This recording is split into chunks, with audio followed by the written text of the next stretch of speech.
ข้าวยามนี่เวลากินข้าวกินน้ำนี่เพื่อนกะเป็นคนขยันในหมู่บ้านทุกคนที่ชีวิตของสาวลาวบ้านนี่พี่น้องอันนี้ห้องนอนเจ้าวะโดยอ๋อนอนน้ำกันจักคน3 คน3 คนผ้าห่มมีแต่ซ้ำนี่โดยโอ้ทุกคนเลยอันนี้ห้องนอนสาวโสดเลยพี่น้องเลยเห็นแล้วก็สงสารน้องๆเลยนอนกัน3 คนเครื่องของขนมกับบริขายเนาะก็ขาย อ๋อ บ่มีเงินบ่มีเงินจะซื้อขนมบ่มีทุนบ่ โดย โอ้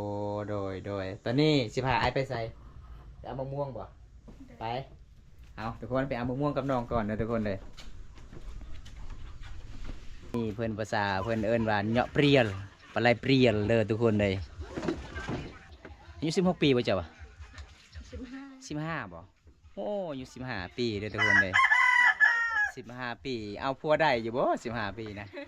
ฮะได้บ่เมื่อวันเจ้าเคยมีบ่คนเอานะ15 ปีบ่เคย18 ปีเนาะเอาได้เนาะ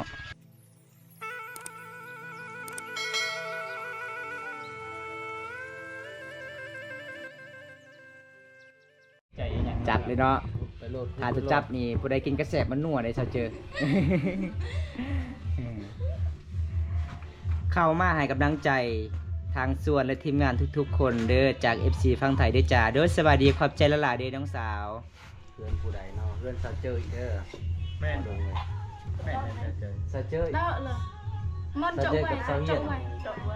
quayคือจะchậu น่าสิบ่พอเนาะคือบ่ใส่ลายมักเล่นน้อง ใส่ลายๆโรยมังเล่น ใส่เลยมักเล่นมักนาวใส่เลย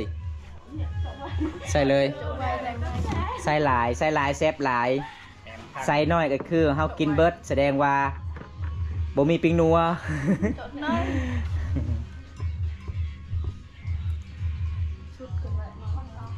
sút lại kín nick ăn เป็นตะยากลายทุกคนเบิ่ง น้ำลายออกเลยเด้ แม่น้ำลายไหลเลยโอ้ยตะยากผู้สาวตะงามงาม กินน้ำแน่เด้อส้มตำสาวๆ FC ขอกินน้ำเด้อมา FC ได้ FC นี่มาเด้อ FC จามันโตเด้ออันปลายเฮิมอันนนจามันโตอันไปมาเด้อ FC กินน้ำกันเด้อจ้าส่วนร้านน้องว่าภาษามังกรทุกคนบ่ภาษาลาวบ่ค่อยเก่งปานใด ล้านบ่น้องกิน น้อง กินนี่พัดบ่เห็นเนาะ น้องสายเนาะ ออกมาพี่ประเทศเลย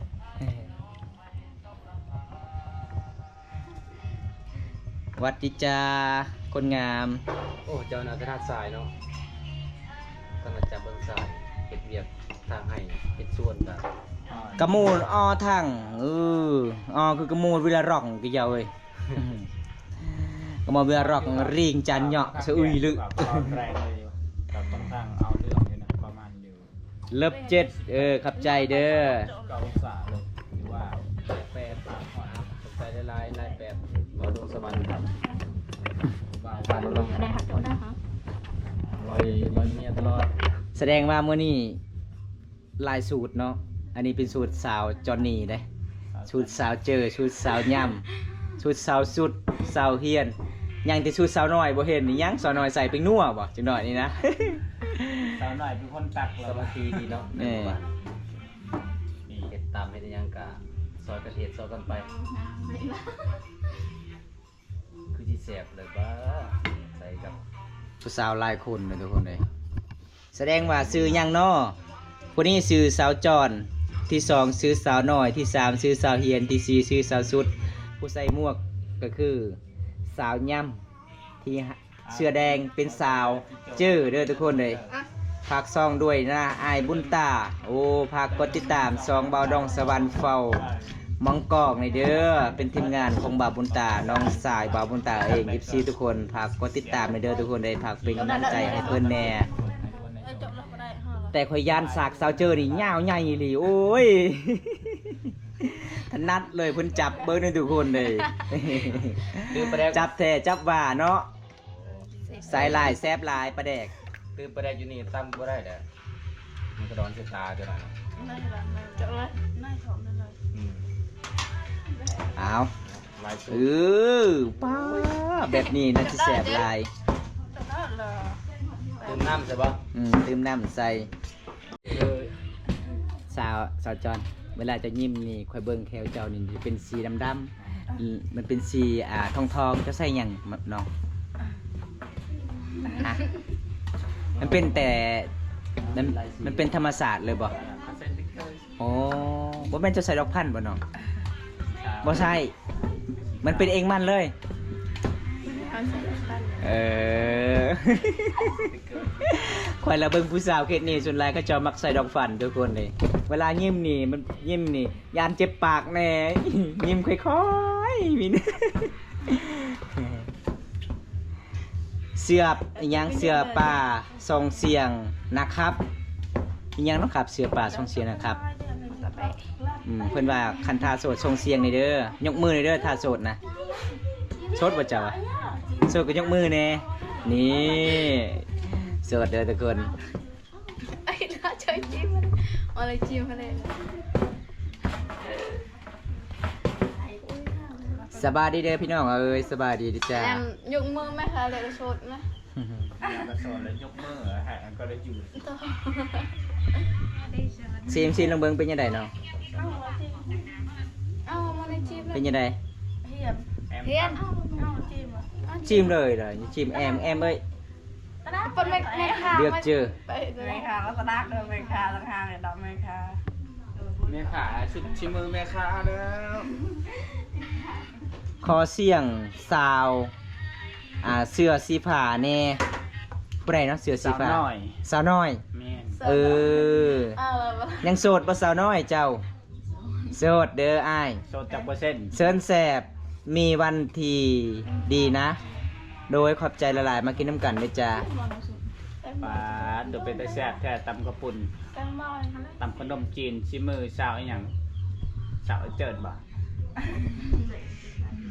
แอมทั้งเด้อทุกคนเด้อผู้ใดอยากมาซิมก็มาได้สาวโสดเคนี้ เป็นยังไงอร่อยไหม ใจดีหลาย แอมบ่ เติม แต่แอมแม่เป็นว่าบ่อร่อยเลย เติมเมฆปลาแดกอ่ะใส่หลายแซ่บหลาย ติดแบบแป้ง แป้งเอา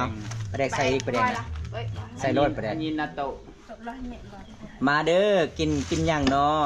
กินอาหารแซ่บๆก็จ้องให้เด้อบาดงมื้อแรงสิไปกินน้ บอยไปจะ ได้ก็ฮอกเนาะปาดจ้ะแห้งใส่แห้งแซ่บนะบ้านนี้ปาดขอบใส่โอ้ เบิ่งแล้วแซ่บหลายเด้ เป็นตะกินไร เป็นตะกินเลย แต่มีบางคนกินบ่ได้มีแต่แนมซื่อๆแล้วก็คือน้ำลาย บ่กินบ่ได้ บ่ใส่กินได้นะ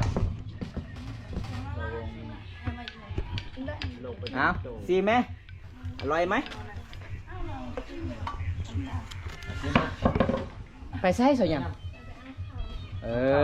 ไปเอาข้าวเป็นว่ากินกับข้าวเอาเด้อสาวเจอ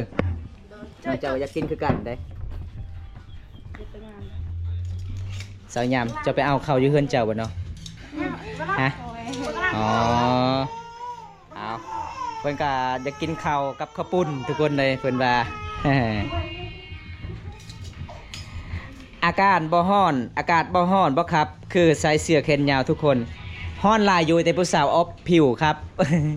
ให้ผิวงามๆเอาไปกินอยู่ใส่น้องไปเอาทุกคนเลยเอาชุดอภัดเปิดเพลงไม่ได้เอาจะได้ล่ะยังไงล่ะจะกินล่ะจะกินล่ะจะให้ทายยังไงเยี่ยมไปแหละไอ้เหี้ยนั่นเนาะเอาน้องกินกับข้าวเด้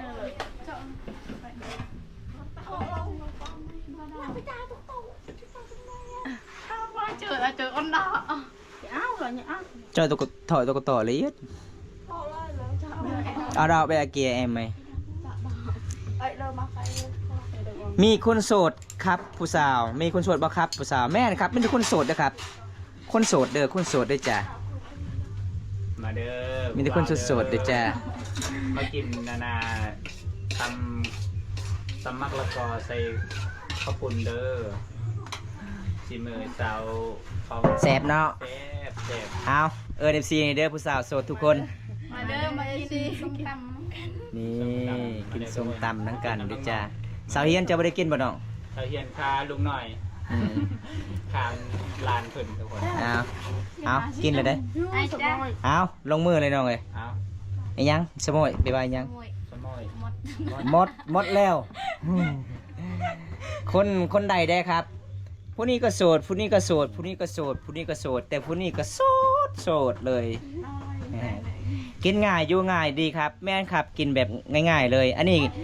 ข้าวปุ้นเด้ข้าวปุ้นภาษาไทยเอิ้นขนมจีนกับบางคุงน้องกิน มันก็แซ่บใส่กับข้าวกินกับข้าวอร่อยเลย เอาลงมือกินเลยน้อง อันนี้กิน เอาไม่เสียนมากแพ้ บ่มีผักมีหญ้าแกม แบ่งให้แล้วบ่เอ้ยเจ้าเสียนจะแบ่งแล้ว แกมจะกินแต่ส้มตำ ไปเอาเอกไหมได้ไหม มาทุกคนมากินกันเด้อทุกคน ไปเอาเอกถ้วยไป ไปเอา มาตอนนี้เด้อได้มาบ่ทันบ่ได้กิน แบ่งให้เราเนี่ย มาทุกคนมาชิมน้ำกัน กินแล้วบ่ ใส่อยู่นี่เลย ให้ตกกินเลยเนาะบ่ได้สิได้บ่ เอาเลยเลย ของดี ของดี แซ่บหละเจ้าที่เจ้าทาง สาวเฮียนบ่ได้กินเนาะ แอมทางทุกคน อันนี้สาว แซ่บไม่ดีทุกคน เริ่มแล้ว แอม น้อยเนาะ อันนี้สาวเสื้อแดงเป็นแม่ค้าขายส้มตำส้มตำ ที่ ที่ ได้ ได้ สาวน้อยผู้ที่สองสาวย่างผู้ที่สามกะชื่อบ่ได้แล้วสาวจอม เอาจ้า ผู้นั้น ชาเจอ นี่ลายคนขนาด สาวเจอ เจ้าเนี่ยจ้ายัง เอากินทุกคน เอาขกแขกแล้วบันนี้จะหน่อยกระสานนี่แตกเบิด อยู่เขตได้ครับอยู่เมืองน้องแขงสวรรณเขตเด้อสาวๆน่าฮักน่ากินน่ามากเลยขนมจีน ไปโหลด แม่นครับแซ่บหลายน้องกินกับข้าวกินง่ายอยู่ง่ายบ้านเฮาสาวลาว ผู้เจ้าของเรือนนี่ บอกแม่ไปขอแต่งได้บ่ครับ ได้เด้อ แจ้งโลดว่ะ ขะดองเท่าไรแม่จะว่าวันนั้นเช้าเจย10 ล้านเด้อขะดอง10 ล้าน 10 ล้านนี่ประมาณอยู่10,000 กว่าบาททุก หมื่ คน หมื่นปลายเนาะ แม่10,000 กว่าบาท อีหยังเช้า มันแปดมันเา กินได้น้องเอ้ยกินที่บีมนั่นเด้อไอ้กินแล้ว น้ำก็น้ำเย็นน้ำธรรมชาติเนาะ น้ำธรรมชาติน้ำเซละน้อง เช้าแก้วไปไส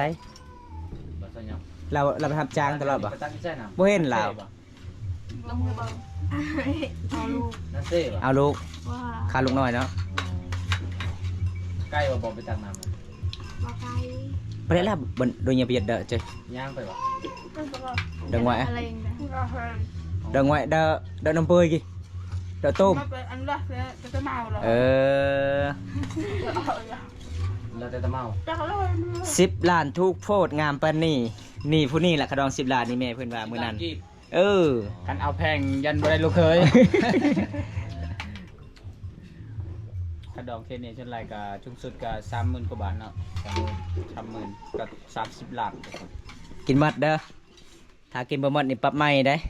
แซ่บอยู่บ่ ให้ซื้อมาให้หลายๆกินบ่เบิด ถ้าบ่แซ่บก็นี่เด้อบ่ตามเด้อ จะของ ไม่ เดือน ค่ะ เจะคลองเฮือนเด้อ มันธรรมดาได้เสาเจอนี่เก่ง แม่นสไลด์ชาวลาวเทนนี่หาอยู่หากินก็เก่ง เฮ็ดอยู่เฮ็ดกินก็เก่งนะ แม่ อาจารย์ทุกคน ไปหากินไปหาเจ้าได้ เซละน้องเด้มีเซละน้อง เบิดแล้วบ่ปลาขะยอง หมดเลย เบิดแล้ว เบิดแล้ว โอ้ ยันแต่ดักแด้จะไปกินดักแด้ปะ มีบ่ โอ้ หลาย ยังมีบ่ เบิดเลย เบิดแล้ว อืม โอ้เออเลยคือเบิดทุกคน แต่ว่าเราเป็นเนื้ เจ้ามาซาไป แม่น สาวสุดนี่บ่ปากบ่ว้าวเนาะสาวสุดเจ้า มีแต่ยิ้มอย่างเดียว สัดสุดนี่จะคือซาลีเนาะ ขาย แม่นบ่ ขาย ชาลีไซ กินนี่แต่สาวสุด ย่างเด้ อ๋อ กินเบิดพี่น้องเอ้ย มาไปถ่ายมันนั่นเด้ อ๋อ ตอนนี้น้องบ่ได้อยู่บ้านแล้วน้อง ที่บ้าน สาวเสื้อลายสีขาวมีคนจองเลยบ่ นี่นะ สาวสุดนี่บ่มีคนจองเลยบ่เจ้า หยุดเพื่อนไปดิ บ่มีเด้ออ้ายถ้าอยากจองก็จองไวๆเด้อไกลสิฮอดสงกรานต์เด้ ขันอยู่ไป เออ ไปไอ้ ตอนแรงๆนี่ประมาณจักโมงสนองไปตั้งน้ำ ประมาณ4 โมง 4 โมงเนาะ ตั้งน้ำอยู่พี่นี่ชาวโสดบ่ไปหรือว่าพ่อแม่ไป ผู้สาวเด้ ผู้ชาวบ่ สาวโสดนี่ต้องสวยเวียกอีพอยแม่ตักน้ำนึ่งข้าวเป่าไฟ ไล่หมูไล่ไก่ไล่เป็ด แสดงว่ามีแต่ผู้สาวเนาะไปทางแม่ เออ สายบริจัก บ่แรงเขาจะไปเอากับดักเลย มันจะหาดักหมดไปดักจะคนแล้วผม ยังบ่ได้จักเขา มาคิดนี่ก็เป็นตะมวนหลายทุกคนน้องๆกับยิ้มแย้มแจ่มใสแล้วก็บ่ได้ขี้คุยทุกคนนะครับผู้ใดอยากมาเล่นมาแอมก็มาได้มาได้ทุกคน ใจดีหลายมีหยังน้อง สนใจมาเป็นลูกไฟอุบลบ่ครับหักจริงเด้ล่ะเพิ่นว่าหักบ่บ่าวพังไทยบ่ผู้สาวหักบ่หักเด้อบ่าวอุบลนี่เด้อเพิ่นว่าบ่าวอุบลก็ว่าภาษาลาวใดเนาะ บ่าวบงไทยนี่ฮักจริงเลย หักแล้วหักจริง ฮักแล้วฮักเลยพร้อมแต่ง ใจดีพร้อม กินหมดเด้อเดี๋ยวหน่อยบ่กินบ่เบิด บ่ต้องเกรงใจ ใจเลย กินบ่เบิดไอมามื้อหน้าไอก็บ่กล้าซื้อให้เด้ อืม เบิ่งแล้วคือสิแซ่บกว่านี้ แซ่บครับบ่วงกินเมื่อไหร่บ่วง ไปอิ่มแล้ว สงสารน้องเนาะน้องเคยกินกุ้งทะเลบ่บ่เคยเลยอาหารทะเลบ่เคยกินเลย บ่เคยกิน โอ้ ปลาหมึกก็บ่เคย บ่เคยปลาหมึก เปลือหมึกครับเปลือหมึกกิ มันเคยเฮิงเข้าไป เริ่มมึกดิ น้องว่าบ่เคยเห็นเลยฮอดปลาหมึก ไปเห็นที่กุ้งเนาะกุ้งแม่น้ำเชลน้อง เคยเห็นแต่ดักแด้ ดักแด้ ดักแด้ปลาขยอง แล้วละอะไร ดักแด้ติ ดวงเพิ่น ด้วงบ่ บ่แม่นดวง เพิ่นนอน ดักแด้ไทยก็ดักแด้ ดักแด้ ดักแด้เอ๊ะ ดูเป็นดวงบ่ ดวงต่างหาก ดวงมันกินนั่นน่ะไม่ มาหยัง ไม่กระบก ดักแด้ กุกเปื่อย ดวงแกอันจาเปิ้นเดกะละลวกครับมันตะกุกรากกุกรากดวงนาวก็ดักแปลไรเหลียวแม่ระบอยกี่ยับบือเลยมันดัก เจอกันอีกแล้วนะครับพี่โดยขอบใจละหลายเด้อเด็กสายหนุ่มไปกับทีมงานเฮานี่ ยอมเป็น 3 คน สบายดี ผู้นี้มาจากกรุงเทพเดินทางวันนี้ สบายดีเด้อ ผู้นี้เดินจากภูเขา ภูเขา หมู่บ้านที่บ่มีสัญญาณโทรศัพท์เป็นง่ายเด้อทุกคนเลย หมู่บ้านซาซวย เพราะว่าเฮาอยู่คนละบ้านแต่เป็นพี่น้องกันเลยมาหากันตลอด มักสาวเสื้อดำข่าวแขนยาวผู้ใดเนาะโอ้ผู้นั้นบ่สาวจอนนี่ด้วยจ้ะรอจัดเพิ่นว่านี่ คอยก็ว่าอยู่เขาว่า กินแล้วก็กลับบ้านเฮา ผมอยู่โคราชหรืออยู่50 ปีจีบได้บ่ครับอายุ50 ปีจีบได้บ่ผู้สาว จิบได้ จีบได้บ่ จิบได้ จีบได้เด้อน้องๆบ่เคยกินขนมจีนกับมักฮุงน้องก็เลยว่าแซ่บหลาย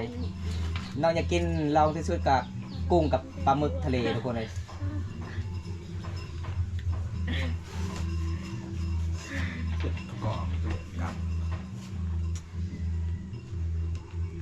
ไทยมันจะไป ใส่ น้องว่าตามลายโพดกินบ่เบิดผู้สาว6 คนจักแซ่บหรือบ่แซ่บกินบ่เบิดเนาะ มีแต่ชาวเฮียนเนาะบ่ได้กินเนาะ สาวเฮียนเพิ่นว่าคาเอาน้องอยู่ หมู่บ้านนี่สบายมีสัญญาณบางบ้านน่ะคือบ้านเซาเพิ่งมาบ่มีเลยเนาะ โอ้แม่ สัญญาณโทรก็ยากแล้วทุกคน บ่สาวเจอตอนแรกนี่น้องๆ4-5 คนนี่เวลาไปตักน้ำนี่ไปตักน้ำกันบ่สาวเจอฮะเคยไปน้ำกันบ่ไปตักน้ำเคยอยู่เนาะเป็นตะม่วนเนาะ ไปทำกันเป็นแท้เลย เป็นแถวแหละโอ้อยากเบิ่งวิถีชีวิตน้องเด้อทุกคนเลย เห็นน้องดำรงชีวิต เมียบ่าวใส่น้ำ น้องก็สิเกียมติ๊กเข่าเอาไว้แล้วพี่น้องหลังจากน้องกินข้าวกินน้ำตอนหับเฮามื้อนี้ก็แบบนี้ล่ะพี่น้องชาวลาวเขตชนบทเด้อทุกคนเห็นบ่พี่น้องใจดีเลยเอาสาวยามนี่เวลากินข้าวกินน้ำนี่เพิ่นก็เป็นคนขยันในหมู่บ้านทุกคนนัดเพิ่นมาลิ้นอยู่เฮือนหมู่เพิ่นก็สิปัดกวาดเฮือนซ่านเพิ่นก็เป็นความรู้มีรายด้านอยู่ทุกคนเลยวิถีชีวิตของสาวลาวบ้านนี้พี่น้อง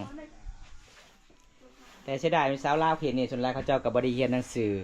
เรียนแต่ป .4 จบป .4 เพิ่นว่าเจ้าก็เขียนได้บ่ภาษาไทยบ่ได้เลยภาษาลาวเด้บ่ได้ ถ้าสมมติว่าผู้บ่าวทางห้าก็ส่งเสียงเอาบ่ โดย อ๋อแล้วก็โทรเลยเนาะอ๋อน้องก็สิไปกวดเพื่อนสารก่อนเด้อทุกคนเลยน้องสาวยังเพิ่นสาวย่ำจัมโบ้สาวสวยบานทะเทเด้อทุกคนเป็นสาวขยันเลย อันนี้ห้องนอนเจ้าปะ โดย อ๋อนอนน้ำกันจักคน 3 คน 3 คนพระพรหมมีแต่ซ้ำนี่ โดย โอ้ทุกคนเลยอันนี้ห้องนอนสาวโสดเลยพี่น้องเลยเห็นแล้วก็สงสารน้องๆเลยนอนนำกัน3 คนเครื่องของขนมกับบริขายเนาะ ก็ขาย อ๋อ บ่มีเงิน บ่มีเงินจะซื้อขนมบ่มีทุนบ่ โดย โอ้โดยตอนนี้สิพาไอ้ไปใส่จะเอามะม่วงบ่ไปเอาทุกคนไปเอามะม่วงกับน้องก่อนนะทุกคนเลย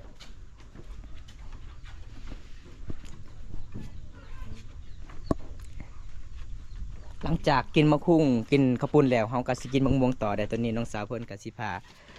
เบามันตาไปเอามะม่วงมื้อนี้ผู้สาวกันหลายๆคนเลยทุกคนเลย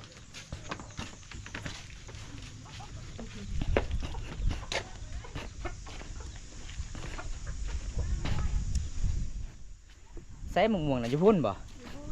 โอ้ลายอยู่เนาะโคตรลายเด้อทุกคนเลยเอากลับไปหาหมู่ก่อนไปนำหมู่ก่อนเพราะว่าหมู่ของน้องกะเจ้าเอามะม่วงแล้วทุกคนเลย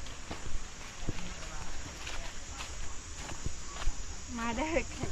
อ นี่เพิ่นว่ามาเด้อมาเอามะม่วงน้ำกันเลยจ้า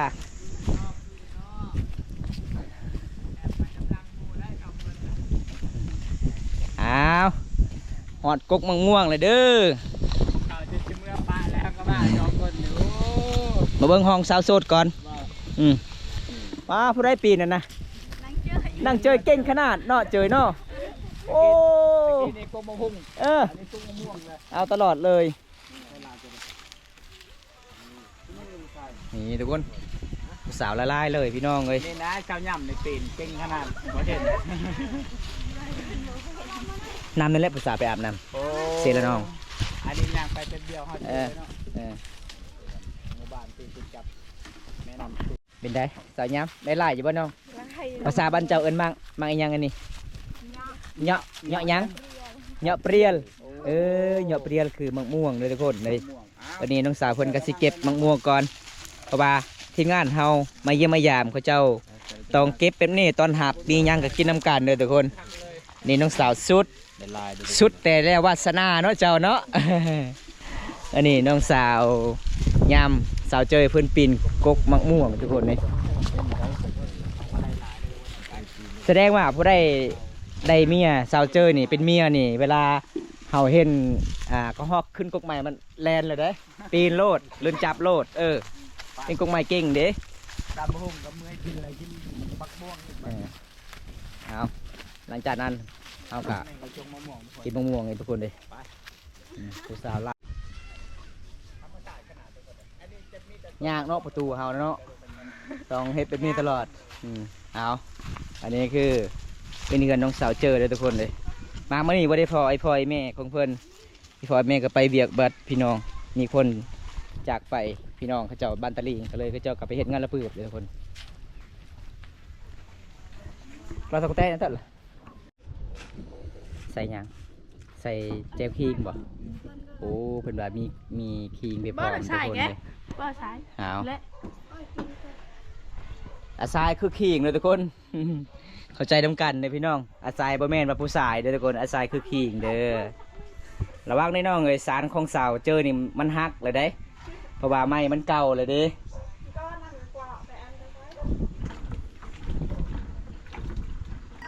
ภาษาบ้านเฮาเอิ้นอาทรายเนาะขิงเนาะมักเผ็ดอีเตี้ยวบ่มักเผ็ดอีเตี้ยว ใส่ยังไงจะตำนะ ใส่ใจจะบอกเลยก็ใส่ใจ ใส่คิงแล้วก็ใส่มะเผ็ดเกลือเป็นนัวเนาะใส่บะบักเลนนะบ่ได้ ใส่ ใส่ ใส่เนาะ กินแล้วใส่มะเขือ ไว้ใส่นะเบิ่ง เฮ็ดหยังใส่หยังสิล้างกระโต๊ะอ๋อสิใส่มะม่วงบ่เอาพี่น้องน้องสาวเพิ่นนี่เพิ่นสอยเลยทุกคนในสาวเจยเพราะว่าสาวเจยก็เป็นเจ้าของเฮือนน้องคนนี้ก็เป็นหมู่โคแต่น้องคนนี้ก็มาสอยตลอดเลย หลังจากเพิ่นกินสมเพิ่นก็ไปกวดเฮือนสาร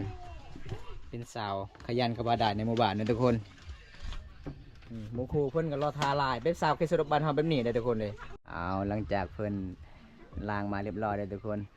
อันนี้เพิ่นภาษาเพิ่นเอิ้นว่าเหยาะเปรียลปลาไหลเปรียลเด้อทุกคนเลยอันนี้เป็นสาวย่ำอายุ16 ปีบ่เจ้าบ่ 15บ่โอ้อายุ15 ปีเด้อทุกคนเลย15 ปีเอาผัวได้อยู่บ่15 ปีนะฮะได้บ่เมื่อวันเจ้าเคยมีบ่คนเอานะ15 ปีบ่เคย18 ปีเนาะเอาได้เนาะอ๋อถ้าผู้ใดอยากคุยก็คือคุยไปดนๆก่อนคุยฮอด3 ปีเด้อทุกคนเลยจึงแต่งได้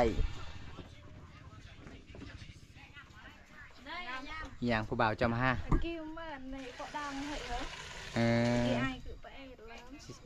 สิไปดองเลยบ่โดยเอาเพื่อนก็สิไปดองเลยเด้อทุกคนเดี๋ยวไอเพื่อนมาเอาบ๊ายบายเนี่ยบ๊ายบายเอาทุกคนมื้อนี้ก็คือมีไอเพื่อนมาครับน้องสาวเพื่อนไปดองแล้วพี่ดองเลย อันนี้ก็คือหมู่คู่มาลาเด้อทุกคนคือเจอกันมาเล่นแม่นเยือนยุซาน ตอบคนข้างบ้านได้ยินหมด เอาเสียงดัง ว่า ตอก ได้ ตอกขันค่อยบ่ได้เบิ่งตัวจริงนี่คือแบบบ่วงนี่จักเฮ็ดหยังเลยเนาะกับซาเจอนี่ โอ้กินอันนั้นอีกพยานโคกแตกนะตอนนี้นะเบิ่งเสียงดังเองโอ้ลืมโทรศัพท์อีก โดยไปบายเดินทางปลอดภัย ใส่น้ำหน่อยนึงไหมมันแห้งเลย